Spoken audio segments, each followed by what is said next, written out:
আজ থেকে রাজ্যে চালু হলো এসআইআর। গতকাল নির্বাচন কমিশন প্রেস কনফারেন্স করে জানিয়েছে রাত 12টায় ভোটার লিস্ট ফ্রিজ করে দেওয়া হলো। আর আজ সকাল থেকেই রাজ্যের মানুষের মধ্যে একটা আতঙ্ক তৈরি হয়েছে যে পরিশোধিত ভোটার লিস্টে নাম থাকবে তো। না, আতঙ্কিত হবেন না। এসআইআর একটি সাংবিধানিক প্রক্রিয়া। এই সাংবিধানিক প্রক্রিয়ায় যারা বৈধ ভোটার তাদের নাম থাকবে। আপনার নাম আছে কিনা জানবেন কি করে?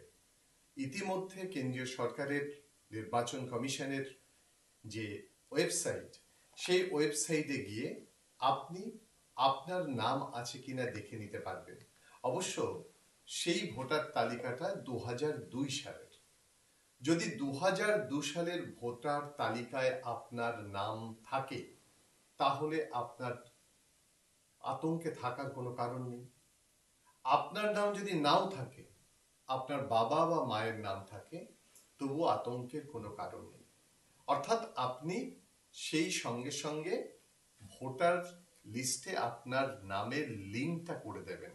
আপনাকে কোনো কাগজ দেখাতে হবে না।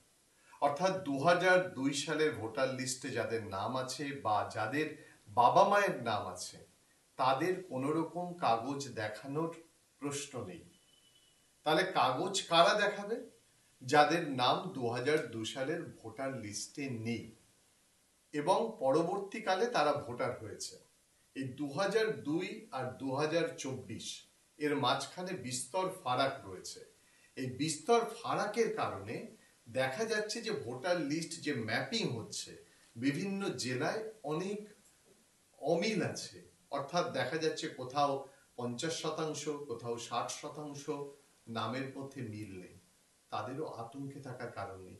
অর্থাৎ রাজনৈতিক দলগুলো যে আতঙ্ক সৃষ্টি করছে সেই আতঙ্কে থাকবেন না। ভারতীয় জনতা পার্টি বলছেন যে প্রচুর অবৈধ ভোটার আছে, তাদেরকে বের করে দিতে হবে, তাহলে শাসক দলের অবস্থা খারাপ হবে। আর তৃণমূল কংগ্রেস বলছে যে একটা বৈধ ভোটারের নাম বাদ যাবে না, তারা মেনে নেবে না, সামগ্রিকভাবে লড়াই শুরু হবে। সত্যি তো তাই। আমরা মনে করি কোনো বৈধ ভোটারের নাম বাদ যাওয়া উচিত নয়। তাহলে আতঙ্ক কিসের? এর আগে এসআইআর হয়েছে 2002 সালে আমাদের এই রাজ্যে, কোথাও তো আতঙ্ক ছড়ায়নি। 2025-এ আজকে কেন আতঙ্ক ছড়াচ্ছে? তার মানে এটা মনে রাখতে হবে অধিকাংশ ভোটারের নাম ইতিমধ্যে আছে। যাদের নাম আছে তাদের খালি লিংক করা। আজকে থেকে বিএলওরা সেই কাজ শুরু করেছে প্রত্যেকটা জেলায়, প্রত্যেকটা বুথে। বিএলও মানে আপনারা জানেন বুথ লেভেল অফিসার। পশ্চিমবঙ্গ সরকারের প্রায় 90,000 সরকারি কর্মীকে ইলেকশন কমিশন বিএলও হিসাবে মনোনীত করেছেন এবং তারাই এসআইআর এর কাজটা করবে। আপনাদের যদি কোনো অসুবিধা হয় সরাসরি বিএলওর সঙ্গে যোগাযোগ করবেন। আপনার নাম যদি না থাকে আতঙ্কিত হবেন না, তবুও আপনি এখানকার ভোটার হতে পারেন। আপনাকে খালি নির্বাচন কমিশনের যে তালিকাভুক্ত 11টা ক্রাইটেরিয়া রয়েছে এবং সেই সঙ্গে আধার কার্ডকেও মান্যতা দেওয়ার কথা হয়েছে, সেই কাগজগুলো দেখাতে হবে এবং সেই কাগজগুলো দেখালে বিএলওরা আপনাকে মান্যতা দেবে, ভোটার হিসাবে আপনার নামকে মান্যতা দেওয়া হবে। তৈরি হবে শুদ্ধ পরিশুদ্ধ একটা ভোটার তালিকা। কি আছে সেখানে? আপনার স্কুল পাস করার মানে স্কুল পাসের সার্টিফিকেট থাকতে পারে, সরকারি চাকরির কাগজ থাকতে পারে, পেনশনের কাগজ থাকতে পারে, জন্মের সার্টিফিকেট থাকতে পারে, এলআইসির কাগজ থাকতে পারে, যারা বনাঞ্চলে থাকেন তাদের যে সার্টিফিকেট আছে সেটা হতে পারে, এসসি এসটি ওবিসি যে সার্টিফিকেট রয়েছে সেই সার্টিফিকেট থাকতে পারে। অর্থাৎ এই কাগজগুলো আপনি যদি দেন তাহলে আপনার নাগরিকত্বের প্রমাণ হবে এবং আপনি ভোটার হিসাবে আপনার নাম নথিভুক্ত করতে পারবেন। এখন প্রশ্ন হলো যে আরেকটা জিনিস যেটা অত্যন্ত গুরুত্বপূর্ণ, যারা আতঙ্কে রয়েছেন অনেকে ইতিমধ্যে প্যানিক করছেন যে 2002 সালে যাদের নাম এখন যেখানে থাকেন সেখানে নেই। অর্থাৎ 2002 সালে সে তো অন্য জায়গায় থাকতেই পারেন, তাকে দেখতে হবে সেই অঞ্চলের ভোটার লিস্টের কথা। নির্বাচন কমিশন যে ভোটার লিস্ট ইতিমধ্যে প্রকাশ করেছে শুধু নয়, সেটা ফ্রিজ করে দিয়েছে, সেখানে কোনো পরিবর্তন করা যাচ্ছে না।